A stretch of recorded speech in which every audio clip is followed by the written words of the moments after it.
welcome to the channel. If you're new here, we're jumping straight into this project. If you're already here, then you know we're jumping all over the place. We're jumping right out of the Mustang project over there that we're wrapping up, and we're diving right into paint and body.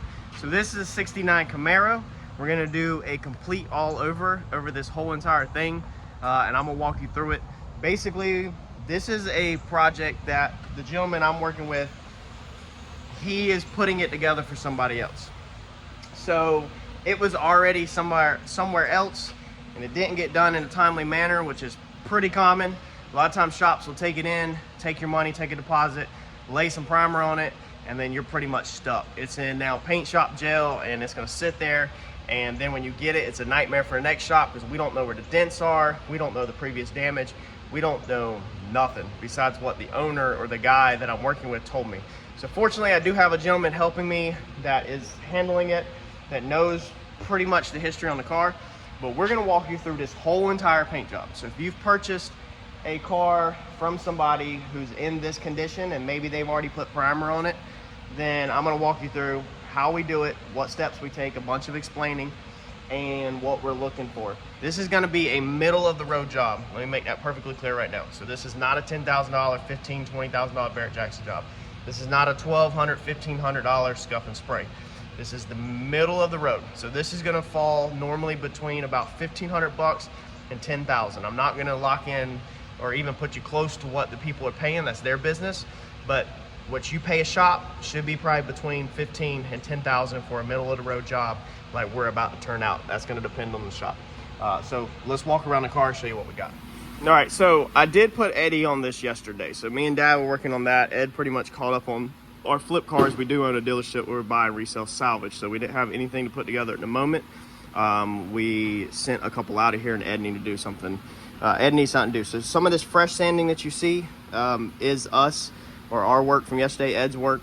And then Ed also sanded the roof down yesterday, started the 320 or the 180, I think it was. I gotta ask him, 320 or 180 on the roof to get that started down. He basically just started working the flats. So all of this stuff right here, if you see this is all because the primer is too thin, and this is like the metal kind of bleeding up through. Now, I've been hired to do the job to a certain level. Customer did not want a $10,000 job. So we're not stripping this car down. Every single car has a different level of what the customer wants. A lot of people need to understand that it's not the painter's fault, it's not the body shop's fault on how a car turns out always. There's certain things that sometimes you miss. And a lot of times it's how much the customer has in their pocket to spend. So we're not stripping this car. We're working on top of what's already there. We're gonna go through and we've guide coated it. So all this that you see here, Ed has sprayed all this. This is black guide coat so that we can start looking for lows. And all of this up here is guide coated. He's already sanded that. So we're looking for lows as we go over it. We're running over it with the DA. We're not hand blocking this car first pass. So guide coat it, DA it, just to look for real obvious lows. And then we're sending this thing into the booth into 2K primer because I don't know what's going on with this car. So I want to put my own thick layer of primer over top of everything. I want to clean everything up that's already here. And I basically want to start fresh on my own work, not their work. So that's why we're kind of sanding their work down smooth to get me a good foundation to start back on. Before we send it into primer, we're gonna go in here and clean all these door jambs out. We're gonna power wash everything out, get everything nice and clean, and send it into primer. When it comes out of primer, we'll probably quickly run over it with the DA again to knock the orange peel out. I'll show you that process.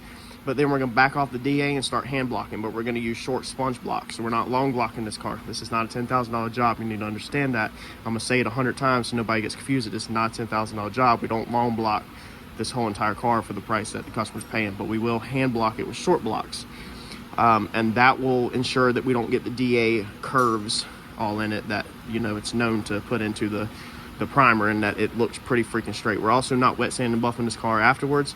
I'll take care of any mistakes that I put in the car, but this is not that level of car. Like I said, they're paying middle of the road. So let's throw you on the tripod, and I'm gonna start just banging this thing out, man, with the DA, knocking this thing down, and hopefully get this thing cleaned up today and get this thing in primer this week before Friday. Let's go.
Yeah, Ed's trying to narrate the video. So yeah, not a lot of dents that we found running over it with a DA. It seems like definitely a lot of rattle can stuff, but we should be good.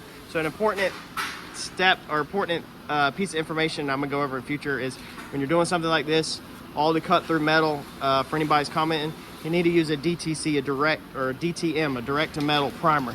So that's gonna be perfect for stuff like this. And I'll show you when we go to do the primer video on what we're using to prime this thing down. So that, I mean, that took a handful of hours with 3 guys on it. Dad's got the cowl done over there, and then he's got the original spoiler that was striped, all smoothed out over here, cleaned up, ready for paint. So now what we're gonna do is move forward to the same thing Dad's doing over there, which is soap and water and a pressure washer. And we're gonna try to get as much of this dust and dirt and crap out of this car on this first pass. That way we're gonna prime it, and then we'll block all this again all over. The next time hopefully will just be dust and not so much dirt. We will wash the car again after that one, and then it'll be finally time for paint next week.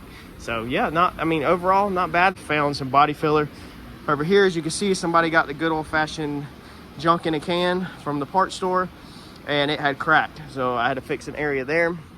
Tail light panel was pretty messed up, pretty straightforward. We cleaned up all these holes pretty decent. Still gotta finish cleaning them 100%, but I think that's actually a little bit of sealant left over from where the spoiler used to be on there. But we're about to wash this thing, so y'all sit back and watch us wash this thing and get it ready for paint.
All right, so that thing is freaking clean, dude. Yes, I clean inside the trunk. Yes, I power wash inside the trunk. There's nothing there.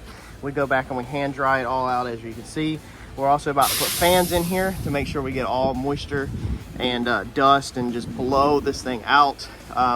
We don't get it up in here, as you can see. Some gets inside. And we need a rag and get the passenger floorboard and driver real fast. Just a little bit come in through the door jamb.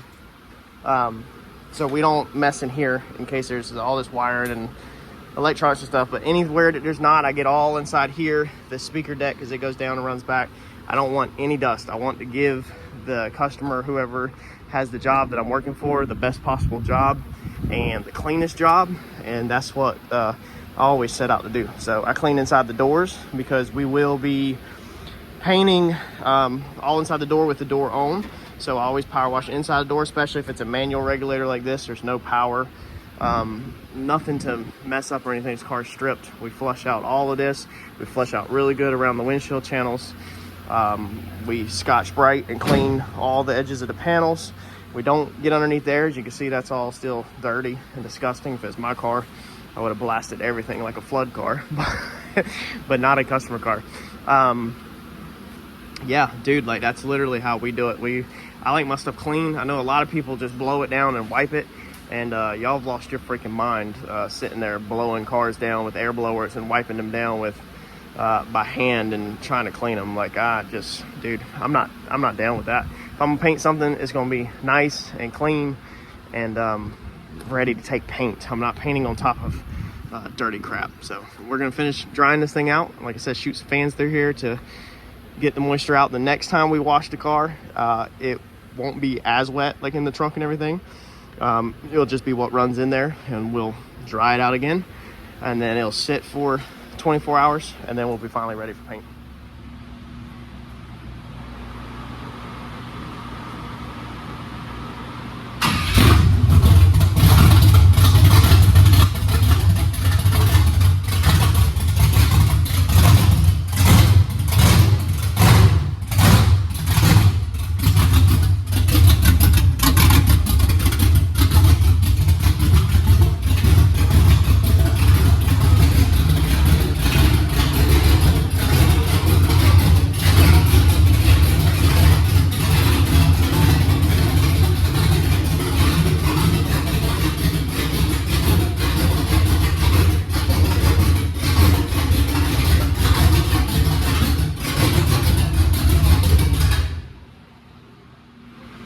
Alright, so that thing is ready for primer tomorrow. We got fans running through it. That's gonna just, like I said, shoot all the dust out, moisture, everything. You can already see just all the dust. When I turned it on, it just shot dust up out. But after this thing gets taped, then it gets all wiped down again with wax and grease remover and prepped. Everything will be back taped. This will be a couple hours worth of taping probably. And then it'll go through primer, it'll come out, go through the whole process again all over until it's just nice and ready for paint.